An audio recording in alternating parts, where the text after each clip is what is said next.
Good morning बच्चों, कैसे हैं अब आप सब लोग। कैसी पढ़ाई चल रही है आपकी। अब आज का टॉपिक शुरू करते हैं हम।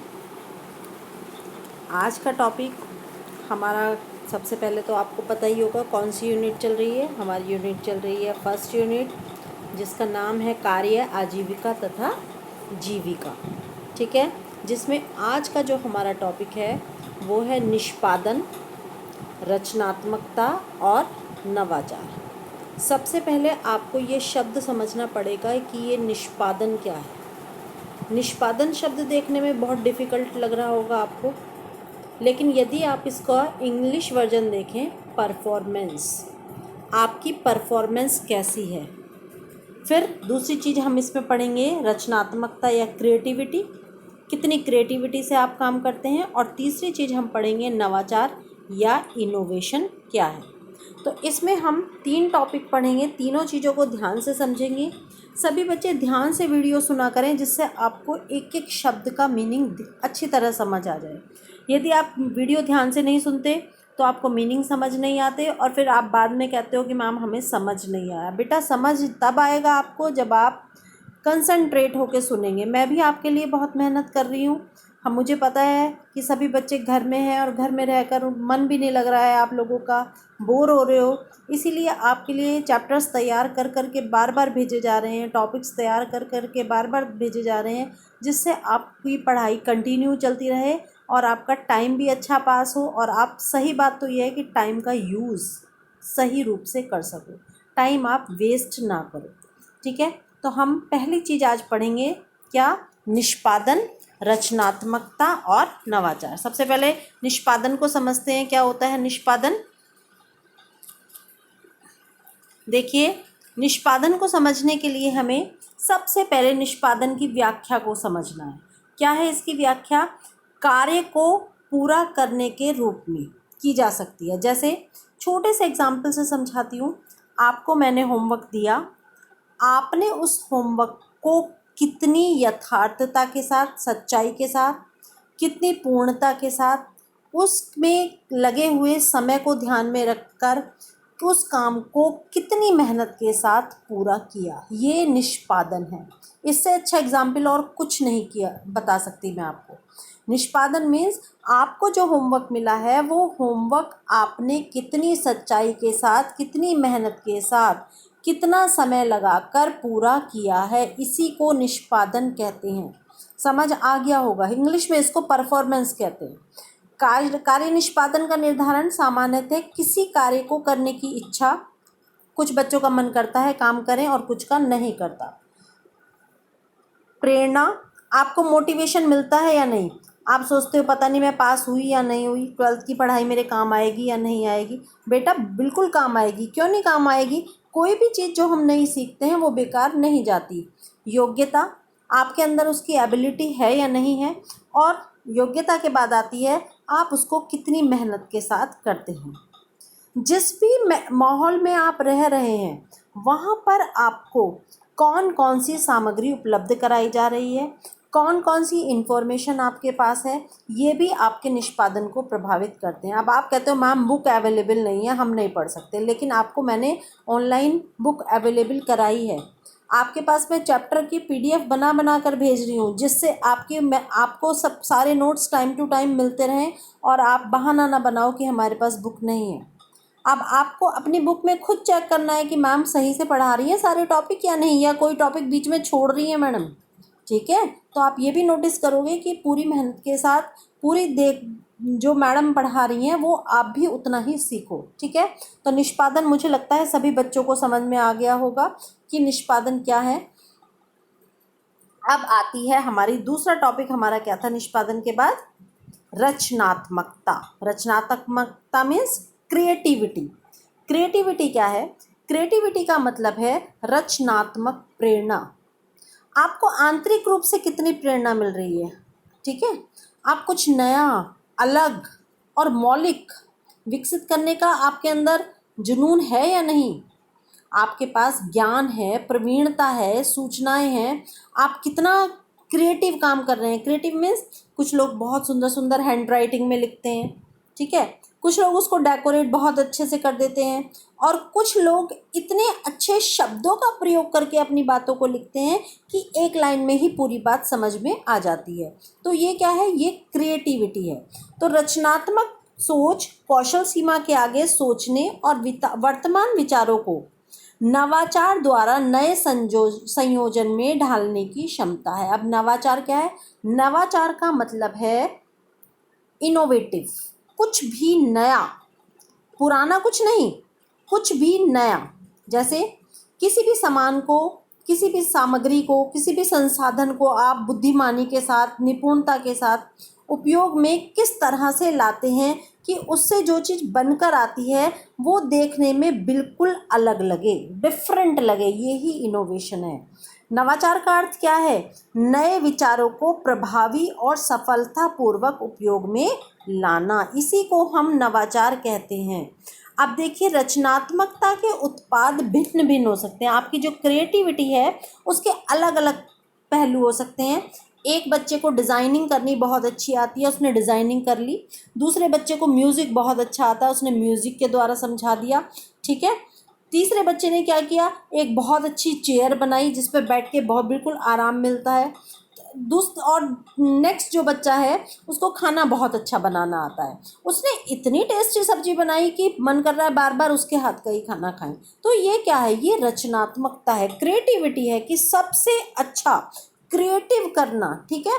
इसको हम क्रिएटिविटी कहते हैं।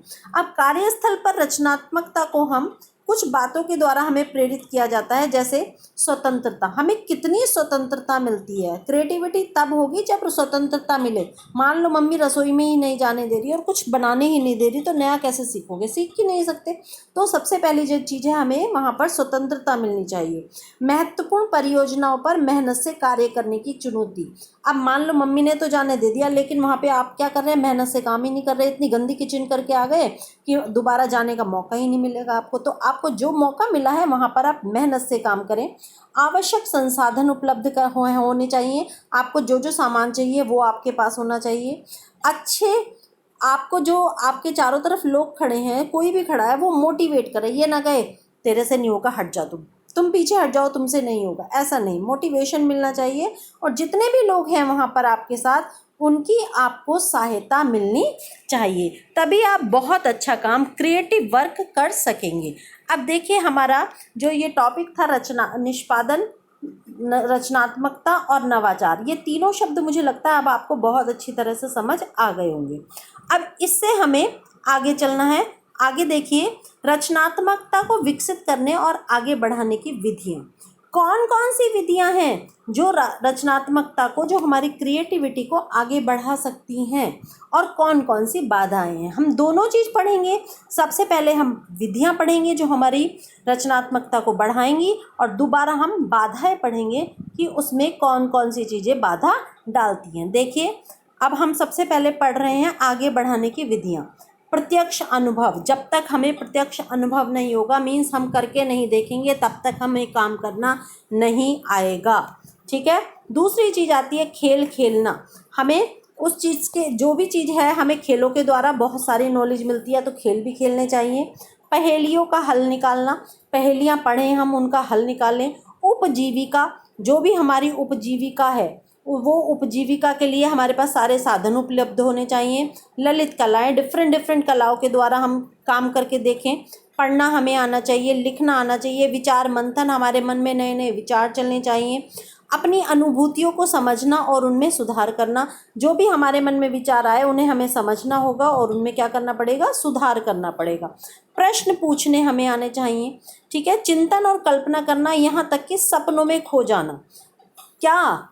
जब तक हमें रचनात्मकता हम नहीं करेंगे, जब तक हम उसके बारे में चिंतन नहीं करेंगे, कल्पना नहीं करेंगे, इमेजिनेशन नहीं करेंगे, और जिस दिन हमने इमेजिनेशन करना सीख लिया, उस दिन हमें काम करना आ जाएगा। अब आती है, जब हम रचनात्मकता करते हैं तो उसमें कौन कौन सी बाधाएं आती हैं। सबसे पहली बाधा आती है हतोत्साहित हो जाना। अपने आप ही हम हतोत्साहित हो जाते हैं, अपने आप ही निराश हो जाते हैं। मुझसे नहीं हो रहा, मुझे समझ नहीं आ रहा। जैसे कल आपको मैंने एक फॉर्म भरने के लिए दिया था, वो फॉर्म आपसे भरा ही नहीं गया। क्यों?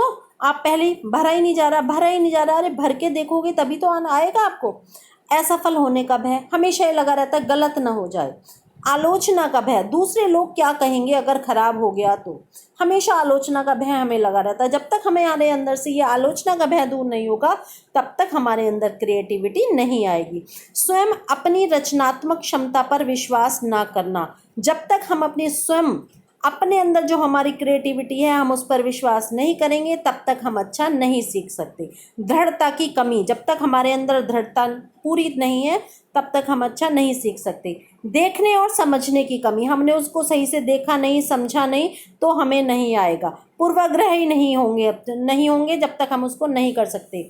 निष्क्रियता अलग व्यक्तित्व बनाए रखने की अपेक्षा भीड़ का एक अंग होना सरल है। मीन्स हम यदि निष्क्रिय ही पड़ गए तो हम उस काम को नहीं कर सकते। विद्यालय की बंधन युक्त परिस्थितियाँ, यदि हमारे ऊपर चारों तरफ से बंधन लगाया जाता है तो भी हम उस काम को नहीं कर सकते हैं। इसके लिए एक बात कही गई है कि मानव मन एक पैराशूट की भांति है, यदि यह खुला रहने पर ही कार्य करता है। मीन्स यदि इसे हमने बंधन में रख लिया तो ये अपना काम पूरी तरह से नहीं कर सकता। हाँ, ये कैसा है मानव का मन? पैराशूट है, ये पैराशूट की तरह चलता है। ये पैराशूट याद रखो इसको, जब तक ये पैराशूट की तरह है मीन्स इसको हवा में हमने खुला छोड़ दिया है तभी ये कार्य करेगा, अदरवाइज ये कार्य नहीं करेगा। यदि हमें इस पैराशूट से कार्य कराना है तो हमें क्या करना पड़ेगा? इस पैराशूट को खुला छोड़ना पड़ेगा, अदरवाइज ये काम नहीं करेगा। इसके बाद देखिए यहाँ पर अब हम आगे जो देखते हैं, अब आगे क्या है? अब है नव प्रवर्तन। नव प्रवर्तन आपने समझ लिया क्या है? जो लीक से हटकर है। हमें जो भी उत्पाद मिला है उसमें हमें बदलाव करना है, लेकिन उसके लिए 2 शर्तें हैं। कौन कौन सी? एक तो क्यों हम नव परिवर्तन, मीन्स हम नव परिवर्तन नया कुछ क्यों चाहते हैं? क्यों चाहते हैं कि हम नया हो? क्यों? इसके 2 कारण होते हैं। पहला कारण है हमें असंतुष्टि है, हम जो भी काम हम कर रहे हैं उससे हम संतुष्ट नहीं हैं। यदि हम उस चीज़ से पूरी तरह से संतुष्ट होंगे तो हम इनोवेटिव नहीं करेंगे, और इनोवेशन हमें तब चाहिए जब हम उस चीज़ से असंतुष्ट हों। दूसरी आती है रचनात्मक सोच। जब तक हमारे अंदर क्रिएटिविटी नहीं होगी तब तक हम नया नहीं कर सकते, और जिसके मन में नया कुछ ना कुछ क्रिएटिव चलता रहता है तो वो कुछ ना कुछ नया करता ही रहता है। नव परिवर्तन चाहे कुछ भी हो, सामान्यतः 1% कुछ नया होता है, लेकिन उसमें 99% क्या होती है? 99% होती है हमारी मेहनत। और जितनी ज़्यादा हम मेहनत करेंगे उतना ही ज़्यादा हमारा क्या होगा? इनोवेटिव वर्क होगा। इनोवेटिव वर्क आप समझते हैं इनोवेटिव क्या होगा? इनोवेटिव मीन्स कुछ नया होगा। तो यहाँ पर हमारा टॉपिक ये ख़त्म होता है। सभी बच्चे ध्यान से वीडियो सुनेंगे और जो भी उन्हें प्रॉब्लम्स आ रही हैं वो मुझसे पूछेंगे। ठीक है, थैंक यू।